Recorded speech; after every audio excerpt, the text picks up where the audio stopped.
வீடியோக்கள் பார்ப்பது கூட நீங்க எடுத்து பாருங்க. மார்க் வீடியோ உங்களுக்கு வந்துச்சுன்னா வியூஸ் பாருங்களேன், 100ல மேக்சிமம் ஒரு 1000 தான் இருக்கும். அதே பக்கத்துல ஒரு வேற வேடிக்கையான ஒரு வீடியோ இருக்கும், மில்லியன் கணக்குல இருக்கும், வியூஸ் மில்லியன் கணக்குல இருக்கும். அப்ப செல்போன் வாங்கி கொஞ்சம் வயசு வந்த பிள்ளைகளாக இருந்தால் செல்போன் வாங்கி செல்போன்ல குரான் வச்சிருக்கானா, ஹதீஸ் இருக்கா, மார்க்க விஷயங்கள் தொடர்பான வீடியோக்கெல்லாம் நீ பாக்குறியா என்று நாம் பார்க்கிறோமா? அல்லது அதற்கான ஆப்புகளை டவுன்லோட் பண்ணி இது நீ கேளு, வாரத்துக்கு ஒரு நாள் இல்ல சாயங்காலம் 1 மணி நேரம் இதை வச்சு கேளு என்று நாம் சொல்லிக் கொடுக்கிறோமா? பெற்றோருடைய கடமை. நீங்கள் என்ன செய்தீர்கள், நாம் என்ன செய்கிறோம்? நம் பிள்ளைகளுக்காக மார்க்கத்தை பயிற்றுவிப்பதில் அல்லது அவர்கள் கற்றுக்கொள்வதில் எந்த அளவு அவர்கள் இருக்கிறார்கள்? இன்னல் ஹம்துலில்லாஹி நஹ்மதுஹு வ நஸ்தஈனுஹு வ நஸ்தக்ஃபிருஹு வ நஊது பில்லாஹி மின் ஷுரூரி அன்ஃபுஸினா வ மின் ஸய்யிஆத்தி அமாலினா மன் யஹ்திஹில்லாஹு ஃபலா முضில்ல லஹு வ மன் யுض்லில் ஃபலா ஹாதிய லஹு வ அஷ்ஹது அன் லா இலாஹா இல்லல்லாஹு வஹ்தஹு லா ஷரீக லஹு வ அஷ்ஹது அன்ன முஹம்மதன் அப்துஹு வ ரசூலுஹு அம்மா பஅத். யா அய்யுஹன்னாஸ் இத்தகூ ரப்பக்கும் அல்லதீ خلقكم من نفس واحدة وخلق منها زوجها وبث منهما رجالا كثيرا ونساء واتقوا الله الذي تساءلون به والارحام ان الله كان عليكم رقيبا. يا ايها الذين امنوا اتقوا الله حق تقاته ولا تموتن الا وانتم مسلمون. ربي اشرح لي صدري ويسر لي امري واحلل عقدة من لساني يفقهوا قولي. எல்லாமல்ல ஏக இறைவனின் சாந்தியும் சமாதானமும் மற்றா பெருங்கருணையும் பெருமானார் ஸல்லல்லாஹு அலைஹி வஸல்லம் அவர்கள் மீதும் அவர்களுடைய குடும்பத்தார் மீதும் அவர்களை பின்பற்றி வாழ்ந்து மறைந்த சத்திய சஹாபாக்கள் மீதும் அனைத்து நல்லடியார்கள் மீதும் குறிப்பாக இந்த ஜும்மா தொழுகையை நபி வழியில் நிறைவேற்ற வேண்டும் என்ற ஒரே நோக்கத்திற்காக இங்கு வந்து அமர்ந்திருக்கும் நம் அனைவரும் மீதும் என்றென்றும் நின்று நிலவட்டுமாக என்று பிரார்த்தித்தவனாக இந்த ஜும்மாவை ஆரம்பம் செய்கிறேன். இன்றைய தினம் நாம் எடுத்துக்கொண்டிருக்கும் தலைப்பு பிள்ளைகள் வளர்ப்பில் பெற்றோர்களின் கடமை. பொதுவாக மற்ற எந்த காலகட்டத்தையும் விட இன்றைய காலகட்டத்தில் பிள்ளைகள் வளர்ப்பில் பெற்றோர்கள் கடமை என்பது மிக மிக அதிகமாக மிகவும் பொறுப்புள்ளதாக மாறி இருக்கிறத நம்ம பார்க்கிறோம். பொதுவாக ஒரு காலகட்டம் இருந்தது, நாமெல்லாம் சின்ன பிள்ளைகளாக இருக்கும்போது பிள்ளைகள் வளர்ப்பில் பெற்றோர்கள் பெரிய ஆர்வம்லாம் காட்ட மாட்டாங்க, பெத்து விட்டுருவாங்க அப்படின்னு தான் சொல்லுவாங்க. ஒரு குடும்பத்திலையும் பார்த்தீர்கள் என்றால் குறைந்தபட்சம் 5 பிள்ளைகள், அதுக்கு மேலதான் இருக்கும். 10, 12, 8, 9, 5 என்பது மிக குறைந்த அளவு. அத்தனை பிள்ளைகளையும் அவர்கள் ரொம்பலாம் பார்த்து பராமரித்து கவனித்துலாம் வளர்க்க மாட்டாங்க. காரணம் என்னவென்றால் அந்த காலத்தில் மிகவும் குறுகிய வட்டம், மிக குறைந்தபட்ச வசதிகள். பிள்ளைகள் வெளியே போனா எங்க போவோம், மேக்சிமம் எங்க போவோம், கம்மாக்கரை ஒண்ணு இருக்கும், ஏதோ ஒரு கடத்தெருவு இருக்கும், ஒரு பொதுவாக விளையாடும் இடம் இருக்கும், இல்ல பக்கத்துல ஒரு காடு இருக்கும். இதுகளுக்குள்ள சுத்தி விளையாட போவாங்க பிள்ளைங்க. போனா எல்லாம் போனா எங்க ஸ்கூலுக்கு போகாம கூட கட்டை அடிச்சுட்டு பாத்தீங்கன்னா ஏதோ ஒரு மரத்துல ஏறி உட்கார்ந்து இருப்பாங்க, அங்க ஒரு 4-5 பசங்களோட விளையாடுவாங்க. மேக்சிமம் அந்த காலத்துல பிள்ளைங்க வெளியே போனா ஒரு 4-5 பசங்க சேர்ந்து விளையாடுவார்கள், அவ்வளவுதான். அதுல சிலது நல்ல விளையாட்டுகளா இருக்கும், சில பேர் கெட்ட அந்த மரத்துல கல் அடிக்கிறது, மற்ற வீடுகள்ல போய் கலாட்டா பண்றது அதிகபட்சமாக பண்ணினார்கள் என்றால் ஒரு கெட்ட செயல்கள் இருக்கும் என்றால் அதுதான். யாரையாவது கிண்டல் பண்றது, யாரையாவது திட்டுறது, கெட்ட வார்த்தை பேசுறது தான் அதிகபட்சமான ஒரு தீய செயல்களாக அந்த காலகட்டத்தில் இருக்கும். பெரிய அளவு திருடு கூட இருக்காது, ஏன்னா அந்த காலத்துல அவ்வளவுதான் வசதிகள் இருக்கும். ஏதோ ஒருத்த பையனை பல்பம் திருட்டினா, பென்சில திருட்டினா வேணுமாலும் இந்த அளவு சொல்லலாம். வேற எந்த விதமான வாய்ப்பும் அந்த பிள்ளைகளுக்கு கிடையாது. அதனால அவங்க அதை பத்தி கவலையும் படுறது கிடையாது. ஆனால் இன்றைய காலகட்டத்தை நாம் எடுத்துக்கொண்டோமானால் எந்த பக்கம் திரும்பினாலும் மிக எளிதாக தீமைகளை அவர்களுக்கு மிக எளிதாக கிடைக்கக்கூடியதாக இருக்கிறது. எந்த விஷயம் வேணாலும் எடுத்துக்கங்க, காசு பணம் மிக எளிதாக கிடைக்கிறது. பெற்றோர்களுக்கு தெரியாமல் மொபைல் போன்ல இருந்து காசு திருடுறதெல்லாம் அளவுக்குலாம் வந்துட்டாங்க. கேள்விப்பட்டிருப்பீங்க இல்லையா? லட்சக்கணக்கில் ஒரு தன் தந்தையுடைய கணக்கில் இருந்து லட்சக்கணக்கான ரூபாய்களை டிரான்ஸ்பர் செய்து கேம்ல விளையாண்டு தோத்து போன பசங்களை எல்லாம் பாக்குறோம். அந்த காலத்துல 5 பைசா வாங்குறது பெரும்பாடாக இருக்கும். அப்ப பண விஷயங்களில் கூட இன்ற கால பிள்ளைகளுக்கு மிக எளிதாக கிடைக்கிறது. காசு வெளியே கூட தெரிய தேவையில்லை. அப்பா போனை எடுத்துட்டு லைட்டா டிரான்ஸ்பர் பண்ணிவிட்டா நம்ம கணக்குக்கு அடுத்த கணக்குக்கு வந்துருது. காசுல மற்ற கெட்ட பழக்கங்களில் எதுவாக இருந்தாலும் சரி சொல்லி மாள முடியாது. போதை பழக்கங்கள் இப்ப ரொம்ப ஹைலைட்டா இருக்கு. பள்ளிக்கூடங்களில் சிறுவர்கள் ஹைஸ்கூல்ல இருக்கிற உயர்நிலை பள்ளிகள்ல மேல்நிலை பள்ளிகள்ல அதிகமான பிள்ளைகள் இந்த போதை மருந்துக்கு, குறிப்பாக கஞ்சா, அதுல நீங்க அதிகமாக சிக்கிறது யாருன்னு பாத்தீங்கன்னா விற்கிறது நம்ம ஆளா இருக்கிறான், வாங்கி சாப்பிடுறது நம்ம ஆளுங்களா இருக்கிறாங்க. நம்ம பிள்ளைங்களை தான் அதிகமா கெட்டு போறாங்க. சமீபத்தில் நான் அந்த இளையான்குடி எங்க ஊர் பக்கத்துல சென்றிருந்த போது ஒரு தகராறு விஷயமாக காவல் நிலையத்துக்கு சென்றிருந்தோம். ஒரு 10-12 பசங்க, எல்லாம் இளவட்ட பசங்க, எல்லாம் முஸ்லீம் பசங்க கொண்டு வந்து ஸ்டேஷன்ல வச்சிருக்காங்க. என்னன்னு கேட்டா கஞ்சா. எல்லாம் ஹைஸ்கூல் படிக்கிற பசங்க.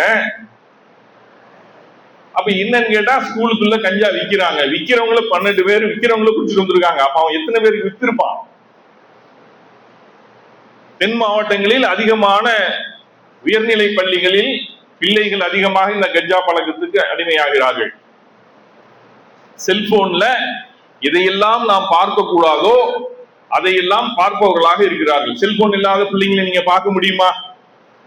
1 வயசு பிள்ளையில இருந்து காலேஜ் படிக்கிற பசங்க கையில வரைக்கும் செல்போன் இருக்கு. அதுல இல்லாத வழிகேடு இருக்கிறதா? அப்ப இதுல இருந்தெல்லாம் இந்த பிள்ளைகளை எப்படி தப்பிக்க வைப்பது, எப்படி பாதுகாப்பது? பெற்றோர் பொறுப்பு தானே, உங்க கடமை தானே. நம் பெற்றோர்களாகி நம் மீதுதான் கடமை. நாளைக்கு அல்லாஹ் கேள்வி கேட்பது நம்மளை தான் கேட்பான். நீ உன் பிள்ளையை எந்த அளவுக்கு நீ பாதுகாப்பாக வளர்த்தாய், எந்த அளவுக்கு நீ பொறுப்பாக வளர்த்தாய்? இல்ல எனக்கு தெரியாம போன் எடுத்துட்டு போயிட்டா என்று சொல்லி நாம் தப்பிக்க முடியுமா? அப்ப எந்த காலத்தையும் விட இந்த காலகட்டத்தில் பெற்றோர்களுக்கு பொறுப்பு மிக மிக மிக மிக அதிகமாக இருக்கிறது. அவர்கள் கண்காணிக்க வேண்டிய பொறுப்பு பெற்றோர்களுக்கு மிக அதிகமாக இருக்கிறது, சிறு வயதில் இருந்தே. அப்ப இதை எப்படி நாம் கையாள்வது? மார்க்கம் எப்படி நமக்கு சொல்லி தருகிறது? நபிகள் நாயகம் ஸல்லல்லாஹு அலைஹி வஸல்லம் காலத்தில் அவர்கள் பிள்ளைகளை வளர்த்தார்கள், சஹாபாக்கள் பிள்ளைகளை வளர்த்தார்கள். அவர்களெல்லாம் எப்படி கையாள? அவங்க அந்த காலத்துல இதெல்லாம் இல்லாம இருக்கலாம், பட் வழிகாட்டுதல் என்று ஒன்று இருக்கிறது இல்லையா? அப்ப மார்க்க முறைப்படி பிள்ளைகளை நாம் வளர்த்தாலே தவிர, அவர்களுக்கு இறையச்சத்தை ஊட்டி வளர்த்தாலே தவிர, பிள்ளைகள் நாம் இந்த காலத்துல நேர்வழியில் நடத்துவது என்பது மிக சிரமமான காரியமாக இருக்கிறது. அப்போ எப்படி இந்த நம்ம மார்க்க நம்மளால் முடிந்தவரை, அல்லாஹ்வுடைய நாட்டம் என்று ஒன்று இருந்தாலும் நாம் எப்படி பிள்ளைகளை வழி நடத்துவது? முதலாவதாக பிள்ளைகளுக்கு நாம் பொதுவான கல்வி, உலக கல்வியில் காட்டுகின்ற அளவு அக்கறை மார்க்க கல்வியில் காட்டுவதில்லை. இது முதலாவது விஷயம். முதல் விஷயமாக பிள்ளைகளுக்கு ஒரு எல்கேஜிக்கு சேர்க்கிறதுக்கு எடுத்துக்கொள்ளக்கூடிய அந்த கவனம் மார்க்க கல்வியில் நாம் எடுத்துக்கொள்வதில்லை. இது ஒரு விஷயம். மார்க்க கல்வியை சரியான முறையில் கற்றவர்களுக்கு ஓரளவு இறைச்சம் இருக்கும். அல்லாஹ் பயப்படுவான், நாளைக்கு அல்லாஹ்வுக்கு பதில் சொல்ல வேண்டுமே என்று. அதே போல முதலாக பிள்ளைகளுக்கு ஒரு முன்மாதிரி என்ற ஒன்றை நாம் நிலைநிறுத்த வேண்டும். எந்த விஷயத்திலையுமே முன்மாதிரி என்ற ஒன்று இல்லாவிட்டால் வழிகெடுவது நிச்சயமாக இருக்கிறது. அப்ப இந்த இளைஞர்கள் புரோகிராம் நம்ம நடத்தணும் இல்லையா, அதுல அதிகமாக இளைஞர்கள் சொன்னது என்ன? நீங்க மாநாட்டுல கூட பார்த்திருப்பீங்க. முன்மாதிரியாக நாம் யாரை எடுத்துக்கொள்ள வேண்டும்? இது பிள்ளைகளுக்கு சிறு வயதிலிருந்தே தெரிய வேண்டும். ஏன்? அவன் சின்ன வயசுலதான் அந்த சினிமாவை பார்த்து மற்ற விஷயங்களை பார்த்து கவர்ச்சிகரமாக அவனுக்கு காட்டப்படும் போது அவன் என்ன நினைக்கிறான்னா, சூப்பர்மேனை காட்டுறாங்க இல்லையா, இந்த சக்திமான் காட்டுறாங்க இல்லையா, இதெல்லாம் அவன் உதாரணமா எடுத்துக்கிறான் சின்ன பிள்ளையிலேயே. அப்ப நம்ம சிறு வயதில் இருந்தே அவர்களுக்கு முன்மாதிரி யார் என்பதை அவர்களுக்கு நாம் காட்டி கொடுக்க வேண்டிய அவசியம் இருக்கிறது. சிறு பிள்ளைகளுக்கே நாம் என்ன செய்ய வேண்டும் என்றால் நபிகள் நாயகம் ஸல்லல்லாஹு அலைஹி வஸல்லம் வாழ்க்கை முறையையும் இறையச்சத்தையும் ஊட்டி வளர்ப்பதற்கு காரணம் முக்கிய அடிப்படையாக தேவை என்னவென்றால் சரியான மார்க்க கல்வி. சிறு பிள்ளைகள்ல நம்ம அதிகமாக செய்யக்கூடியது என்ன பார்க்கிறோம் அப்படின்னா, ஒரு அதிகபட்சமாக அவர்களை ஓதுறதுக்கு மதரசாக்கு அனுப்புவோம். அவங்க என்ன நம்ம நீங்க பொதுவாக எந்த பெற்றோரிடம் கேட்டு பாருங்க, பிள்ளைங்க என்ன மார்க்குகள் என்ன சொல்லி கொடுக்குங்க? ஓதுறதுக்கு போறானே, ஓதுறதுக்கு போறது மட்டும் போதுமா? ஓதுவதற்கு செல்லக்கூடிய இடங்களிலேயே அந்த அலிபை கத்து தர்றாங்க, அல்ஹம்துலில்லாஹ், கத்துக்க வேண்டியதுதான். குர்ஆன் ஓதுவதற்கு கற்றுத்தருகிறார்கள், அல்ஹம்துலில்லாஹ், கற்றுக்கொள்ள வேண்டியதுதான். அதே நேரத்தில் வழி நடத்துதல் என்ற ஒன்று இருக்கிறது இல்லையா, அதையும் சிறு வயதில் இருந்தே ஸ்கூல்ல பாடம் சொல்லி கொடுக்குறாங்கல்ல, நீதி கதைகளை சொல்லி கொடுக்குறாங்கல்ல, 1ஆம் கிளாஸ்ல இருந்தா சொல்லி கொடுக்குறாங்க. அப்ப நம்ம பிள்ளைகளுக்கு சிறு வயதில் இருந்தே மார்க்க போதனைகளை, மார்க்க வழிமுறைகளை கற்றுத்தருவதற்கு நாம் முயற்சி செய்ய வேண்டும். வெளியில் இல்லாட்டியாலும் வீட்டுல யோசிச்சு பாருங்க, நம்ம என்றைக்காவது நம் பிள்ளைகளை, 2 பிள்ளைகளை, ஒரு பிள்ளைகளை அமர வைத்து சொல்லி கொடுத்துருப்போமா மார்க்கத்தை?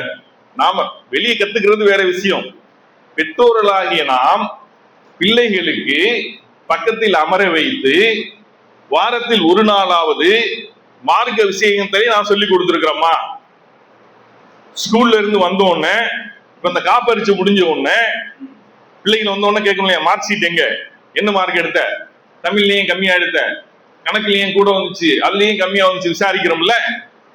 அப்ப அந்த உலக கல்விக்கு ஒரு ஒரு வடி அளவுகோல் என்று ஒன்று இருக்கிறது. அதை நம்ம கரெக்டா பார்த்துடுறோம். 1ஆவதுல மார்க் கம்மியா வாங்கினா முயற்சி எடுத்து டியூஷன் வச்சு 2ஆவதுல நல்லா படிக்க வச்சிடுறோம். 5ஆவதுல ஃபெயில் ஆனா 6ஆவது பண்ணிடுறோம். மார்க்க கல்விக்கு எந்த அளவுகோல் வச்சிருக்கிறோம்?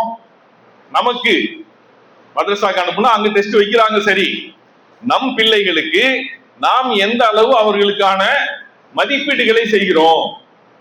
என் பிள்ளைக்கு மார்க்கம்னா என்னன்னு தெரியுதா, மறுமைன்னா என்னன்னு தெரியுதா, எப்படி சம்பாதிக்கணும்னு தெரியுதா, எப்படி செலவு பண்ண வேண்டும் என்று தெரிகிறதா? இதெல்லாம் ஓரளவுக்கு வயசு வந்த பிள்ளைங்களுக்கு நாம் சொல்லி கொடுக்கிறோமா? முதல்ல நாம் சொல்லி கொடுக்கிறோமா? பெற்றோர் கடமை. நம்ம மதரசா கடமை, ஆலிம்சா கடமை, ஸ்கூல் டீச்சர் கடமையை பத்தி நம்ம பேசல. இங்க என்ன பேசுறோம்னா பெற்றோருடைய கடமை. நீங்கள் என்ன செய்தீர்கள், நாம் என்ன செய்கிறோம்? நம் பிள்ளைகளுக்காக மார்க்கத்தை பயிற்றுவிப்பதில் அல்லது அவர்கள் கற்றுக்கொள்வதில் எந்த அளவு அவர்கள் இருக்கிறார்கள்? தொழுகு கூட்டிட்டு போறோம், என்றைக்காவது ஒரு நாள் நாம் உட்கார வச்சு எப்படி சரியா தொழுகிறானான்னு பாக்குறோமா? பெற்றோர் கடமை. அப்ப செல்போன் வாங்கி கொஞ்சம் வயசு வந்த பிள்ளைகளாக இருந்தால் செல்போன் வாங்கி செல்போன்ல குர்ஆன் வச்சிருக்கானா, ஹதீஸ் இருக்கா, மார்க்க விஷயங்கள் தொடர்பான வீடியோக்கெல்லாம் நீ பாக்குறியா என்று நாம் பார்க்கிறோமா? அல்லது அதற்கான ஆப்புகளை டவுன்லோட் பண்ணி இது நீ கேளு, வாரத்துக்கு ஒரு நாள் இல்ல சாயங்காலம் 1 மணி நேரம் இதை வச்சு கேளு என்று நாம் சொல்லிக் கொடுக்கிறோமா? அப்ப பெற்றோர்கள் கடமை என்பது மற்ற விஷயங்கள் பள்ளிகளில் மதரசாக்களில் விட்டு நாம் அதை எப்படி அவர்களுக்கு கற்றுக் கொடுக்கிறோம் அல்லது நாம் எப்படி பராமரிக்கிறோம் என்பதை நாம் நினைவில் கொள்ள வேண்டும். இந்த காலத்து ரொம்ப கட்டாயம், மிக மிக அவசியமாக பெற்றோர்கள் தனது பிள்ளைகளுடைய மார்க்க விஷயங்களை கவனித்து அவர்களுக்கு சொல்லிக் கொடுக்க வேண்டியது நமது கடமை. இதுல ஏன் நம்ம அதிகமாக ஃபெயில் ஆகிறோம் சொல்லுங்க பார்க்கலாம்? ஏன்னா நமக்கு அது தெரியாது. பிரச்சனை என்னன்னா நமக்கு அது தெரியறது இல்லை. அப்ப அங்க தவறு எங்கே நடக்கிறது? நமக்கு தெரியவில்லை என்றால் நம்ம எப்படி பிள்ளைகளுக்கு சொல்லிக் கொடுக்கிறது? அப்ப பெற்றோர்கள் எப்படியோ பிள்ளைகளும் அவ்வளிதான். அப்ப கடமை என்பது எங்க ஆரம்பிக்கிறது? நாம் சரியாக இருக்க வேண்டும். அவன் சரியாக தொழுகிறானா இல்லையா என்பதை சோதித்து பார்ப்பதற்கு எனக்கு தொழுகையை பற்றி தெரிந்திருக்க வேண்டும். அவனுக்கு ஒரு 4 சூரா நல்லா ஓத தெரியுதா என்று சோதித்து பார்ப்பதற்கு எனக்கு அந்த சூறாக்கள் தெரிந்திருக்க வேண்டும். எனக்கு ஒரு ஹதீஸை பற்றி நபிகள் நாயகம் ஸல்லல்லாஹு அலைஹி வஸல்லம் எப்படி நடந்து கொண்டார்கள், பிள்ளைகளை எப்படி நடத்தினார்கள் என்று சொல்வதற்கு அந்த ஹதீஸ் எனக்கு தெரிந்திருக்க வேண்டும். அப்ப கடமை எங்கே ஆரம்பிக்குது? பிள்ளைகள்ல இருந்துல முதல்ல நம்மிடம் இருந்து ஆரம்பிக்க வேண்டும். ஒரு காலகட்டம் இருந்தது. பயான்கள் என்றால், மார்க்க விளக்க கூட்டங்கள் என்றால் முண்டி எடுத்துக்கொண்டு சென்று உட்கார்ந்து கேட்கக்கூடிய நாட்கள் இருந்தது. இப்போ ரொம்ப குறைஞ்சிருச்சு.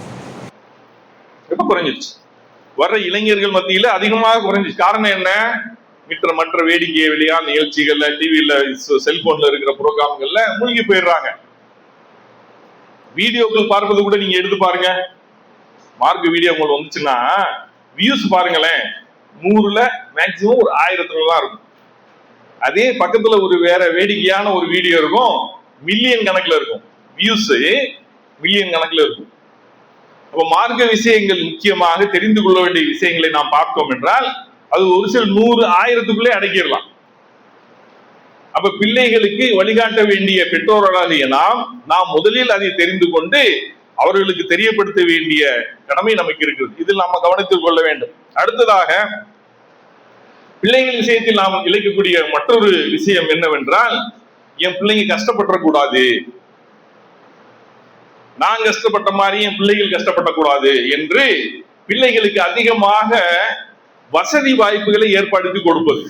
வசதி, நான் போனாலும் என் பிள்ளை நல்லா இருக்கணும், வசதியோடு இருக்கணும் என்ற ஒரு நிலைப்பாடு நம்மிடம் இருக்கிறது. அது தவறில்லை, சரியான செயல்தான். இருந்தாலும் நபிகள் நாயகம் ஸல்லல்லாஹு அலைஹி வஸல்லம் அவர்கள் வாழ்க்கையில பாத்திமா ரலியல்லாஹு அன்ஹா அவர்கள் இருக்கிறாங்க இல்லையா, அவங்க விஷயத்துல ஒரு 2 விஷயங்களை பார்க்கலாம்.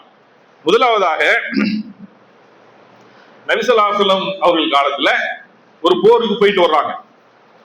போர்ல நிறைய கனிமத்து பொருள்கள் கிடைக்கிறது, தெரியும் இல்லையா? நம்ம போர்ல அவங்க போயிட்டு வந்தாங்கன்னா நிறைய பொருள்கள், அடிமைகளும் நிறைய. அந்த போர்ல வெற்றி அடைஞ்ச உடனே தோல்வி அடைந்த அங்க வந்த மக்களை எல்லாம் அடிமைகளாக கொண்டு வந்துருவாங்க.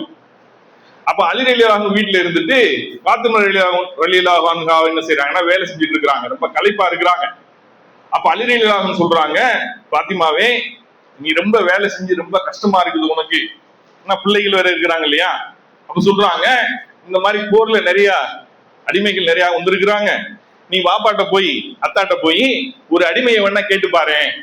யார் சொல்றா? அலி ரலியல்லாஹு கணவன் சொல்றாரு, பாத்திமா ரலியல்லாஹு சொல்றாங்க. சொன்னா பாத்திமா ரலியல்லாஹு என்ன செய்யறாங்கன்னா அத்தாவை தேடி போறாங்க. போனா நபி ஸல்லல்லாஹு அலைஹி வஸல்லம் ஒரு வீட்டுல இல்ல, தன் மனைவிமார்ட்ட சொல்லிட்டு வந்துடுறாங்க.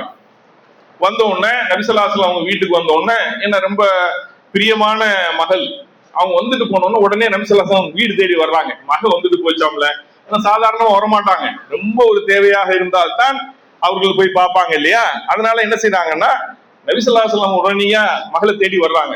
பாத்திமா ரலியல்லாஹு வீட்டுக்கு வந்து, என்னம்மா என்ன தேடி வந்தியாம்ல விஷயத்த சொல்றாங்க. விஷயத்த சொன்ன உடனே நபி ஸல்லல்லாஹு அலைஹி வஸல்லம் சொல்றாங்க, உனக்கு ஒரு அடிமையை விட மிக சிறந்த ஒன்றை உனக்கு கற்று தரட்டுமா என்று சொல்லித்தான் சுப்ஹானல்லாஹ், அல்ஹம்துலில்லாஹ், அல்லாஹ் அக்பர் 33 தடவை சொல்லுவாங்க இல்லையா, அதை சொல்றாங்க.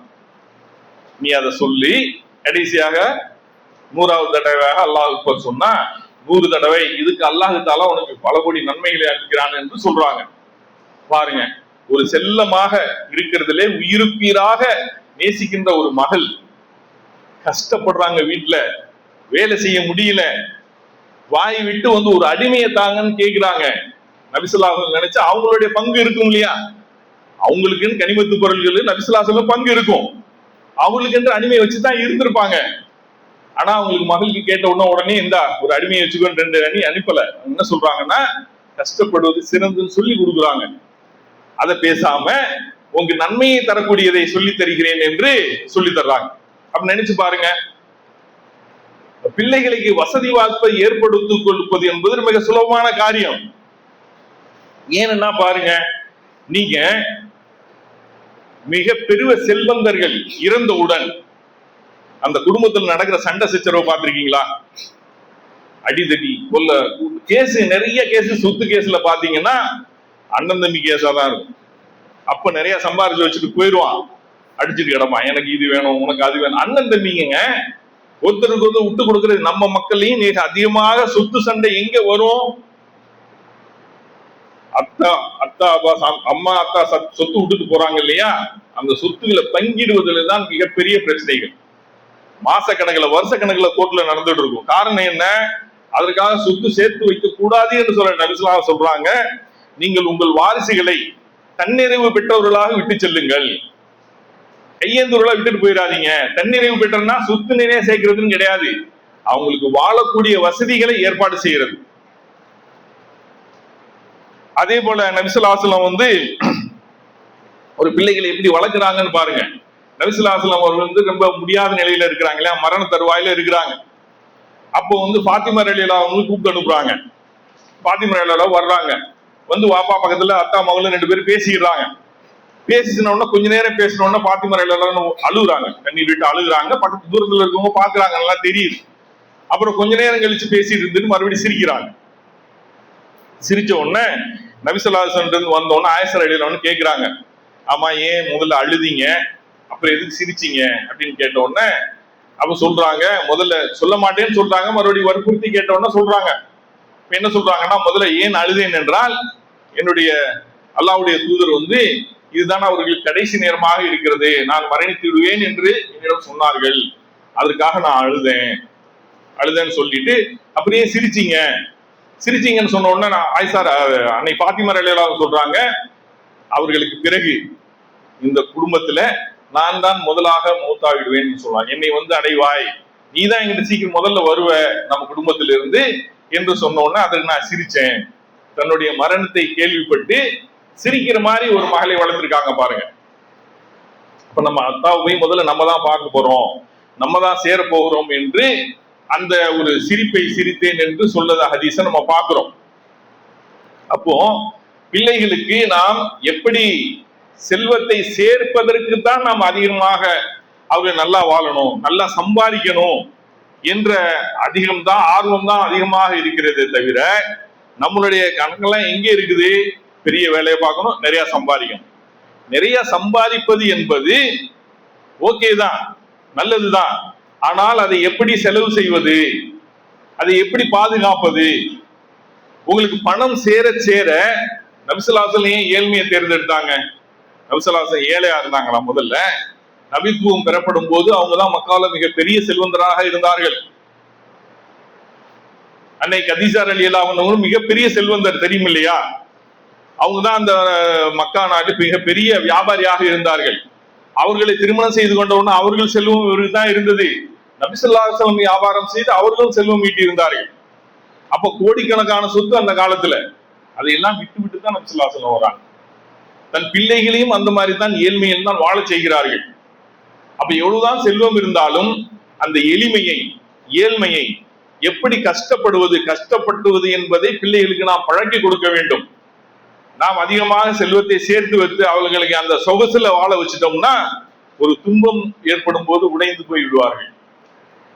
எனவேதான் நாம் என்ன செய்ய வேண்டும், பிள்ளைகளுக்கு சொத்து சேர்ப்பதில் உள்ள கவனத்தை விட அவர்களை நல்லொழுக்கத்தில், அந்த சொத்தை எப்படி, ஒருவேளை நம்ம இறந்து போயிட்டோம்னா நம் பிள்ளைகள் எப்படி சொத்துக்களை பிரித்துக் கொள்வார்கள், சண்டை போடுவாங்களா, இல்லை அன்பாக பாசமாக எப்படி பிரித்துக் கொள்ள வேண்டும் எதிர்ப்பார்களா என்றதில் நம்ம கவனத்தை செலுத்த வேண்டும். சொத்து சேர்ப்பதில் உள்ள கவனத்தை பிள்ளைகளை வளர்ப்பதிலும் நாம் கவனத்தில் செலுத்த வேண்டும். அது போன்ற நல்ல பழக்க வழக்கங்கள், மார்க்க வழிபாடுகளை அவர்களுக்கு கற்றுக் கொடுத்து அவர்கள் மிக சிறந்த பிள்ளைகளாக வளர்ந்து அவர்கள் நமக்கும் நாளை அவர்கள் மறுமையிலும் வெற்றி பெறக்கூடிய நன்மக்களாக ஆக்கி அருள வேண்டும் என்ற துஆ செய்தவனாக முதல் உரையை நிறைவு செய்கிறேன். அஸ்ஸலாமு அலைக்கும்.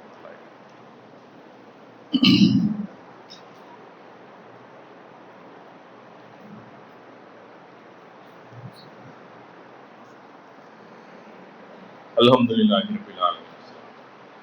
பெருமைமிக்க சகோதர சகோதரிகளே, பெற்றோர்கள், பிள்ளைகள் வளர்ப்பில் பெற்றோர்கள் பொறுப்பு என்பதை ஒரு சில விஷயங்களை நாம் முதல் உரையில் பார்த்தோம்.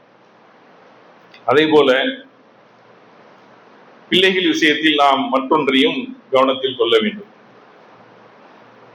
குறிப்பாக இந்த தொழுகை போன்ற மார்க்க விஷயங்களில் ஆகட்டும், அவர்கள் பிறருக்கு கொடுக்கக்கூடிய உதவக்கூடிய செயல்பாடுகளில் ஆகட்டும், நாம் அவர்களுக்கு முன் உதாரணமாக இருக்க வேண்டும். எந்த ஒரு பிள்ளையுமே முன்மாதிரியாக தன் தந்தையை எடுத்துக்கொள்ள வேண்டும் வாழ்க்கையில. இங்கே நமக்கு நபிகள் நாயகம் ஸல்லல்லாஹு அலைஹி வஸல்லம் அவர்கள் முன்மாதிரியாக இருந்தாலும் வீட்டில் நடக்கின்ற விஷயங்களுக்கு நாம் தான் முன்மாதிரியாக இருக்க வேண்டும். பிள்ளைகளை தொழுகை சொல்வதற்கு முன்னால் நாம் தொழுவதற்கு ஈடுபட வேண்டும். ஃபஜ்ர் தொழுகைக்கு நாம் எழுந்து சென்று அவனை சொல்ல வேண்டும். எனவே இந்த முன்மாதிரியாக இருப்பது என்பது மிக மிக மிக மிக அவசியமாக இருக்கிறது. இதில் நாம் கவனத்தை செலுத்த வேண்டும். அதே போல மற்ற விஷயங்களில் எப்படி இருந்தாலும் இந்த பொருளாதார விஷயங்களில் பிள்ளைகளுக்கு மிக அதிகமான கவனத்தை நாம் செலுத்த வேண்டும். பொருளாதாரம் என்பது மிக கடுமையான ஒரு பொறுப்பு. சொல்றாங்க இல்லையா, நான் அந்த சொர்க்கத்தை எனக்கு காட்டப்படும் போது நான் அதிகமாக நரகத்தில் செல்வந்தர்களையும் சொர்க்கத்தில் ஏழைகளையும் பார்த்தேன், பெண்களையும் செல்வந்தர்களையும் நரகத்தில் பார்த்ததாக சொல்றாங்க. இந்த பொருளாதாரம் என்பது மிக மிக ஒரு சோதனையான விஷயமாக இருக்கிறது. அவர்களுக்கு எப்படி கையாளுவது என்பதை நாம் சொல்லிக் கொடுக்க வேண்டும். பொருளாதாரத்தை சம்பாதித்து கொடுப்பதை விட அதை எப்படி கையாள வேண்டும். குறிப்பாக மார்க்க கடமைகள் என்ன, நீ சம்பாதிச்சன்னா ஜக்காத்து கண்டிப்பா கொடுக்கணும். அந்த விஷயத்துல எல்லாம் நான் ரொம்ப வீக்கா இருக்கிறோம். பெரிய செல்வந்தர்கள் எல்லாம் யாருமே அது ஜக்காத்தை சரியான முறையில கொடுத்ததில்லை. அதெல்லாம் ரொம்ப கவனமாக இருக்க வேண்டிய விஷயம்.